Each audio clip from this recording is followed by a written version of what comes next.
សម្រាប់បងប្អូនម្ចាស់ចំការមិនថាដំណាំទុរេនដំណាំចន្ទទីដំណាំម្រេចដំណាំកៅស៊ូនិងដំណាំបន្លែផ្លែឈើផ្សេងៗទៀតការប្រើប្រាស់ជីគីមីវាមិនមែនជាការខុសនោះទេក៏ប៉ុន្តែការប្រើប្រាស់ជីគីមីច្រើនតែងតែបណ្ដាលឲ្យដីរបស់បងប្អូនសឹករិចរិលដីជូរដីរឹងក្តាំងដីខ្សោះជីជាតិពិសេសគឺ pH ដីធ្លាក់ចុះដំណោះស្រាយគឺបងប្អូនតែងតែជ្រើសរើសយកកំបោរកសិកម្មពិសេសកំបោរសរីរាង្គដែលមានសារធាតុកាល់ស្យូមខ្ពស់ថ្ងៃនេះខ្ញុំសូមណែនាំកំបោរសរីរាង្គមហាសាលកំបោរសរីរាង្គមហាសាលគឺផ្ដោតទៅលើកាល់ស្យូមខ្ពស់រហូតដល់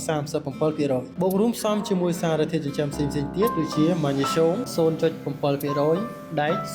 0.4% ម៉ង់កាណេស 0.2% សាល់ហ្វឺ 0.4% កំបោរសរីរាង្គមហាសាលផ្សំឡើងពីឆ្អឹងសត្វគ្រប់ប្រភេទកាកសំណល់សម្បកលីស oyster និងវត្ថុធាតុដើមដែលមានកាល់ស្យូមខ្ពស់ការប្រើប្រាស់កំបោរសរីរាង្គដែលមានផ្ទុកនូវកាល់ស្យូមខ្ពស់វាជួយឲ្យដំណាំរបស់បងប្អូនស្រូបយកសារធាតុចិញ្ចឹមបានលឿនរហ័សជាពិសេសគឺពពុះ phosphor និង potassiumធ្វើឲ្យប្រព័ន្ធរឹសរឹងមាំធានាបាននូវការជួយទ្រទ្រង់ការលូតលាស់បានពេញលេញជួយឲ្យកកើតកោសិកាថ្មីកាន់តែពិសេសគឺជួយធ្វើឲ្យដីមានលំនឹង pH ជួយឲ្យដីធូរជួយបង្កើតអតិសង្គមប្រាណក្នុងដីធ្វើឲ្យស្លឹកដំណាំលូតលាស់ពេញលេញពោពេញទៅដោយសារធាតុបៃតងមានសារធាតុចិញ្ចឹមគ្រប់គ្រាន់សម្រាប់ការបញ្ចេញផ្កាកំបោរសរីរាង្គមហាសាលស័ក្តិសមបំផុតសម្រាប់បងប្អូនម្ចាស់ចម្ការដែលមានដំណាំទុរេនដំណាំចន្ទទីដំណាំកៅស៊ូដំណាំម្រេចនិងដំណាំឈើហូបផ្លែជាច្រើនមុខទៀតកសិកម្មមហាសាលចំណាយតិចចំណេញច្រើនកើនទិន្នផលនិងងាយស្រួលក្នុងការប្រើប្រាស់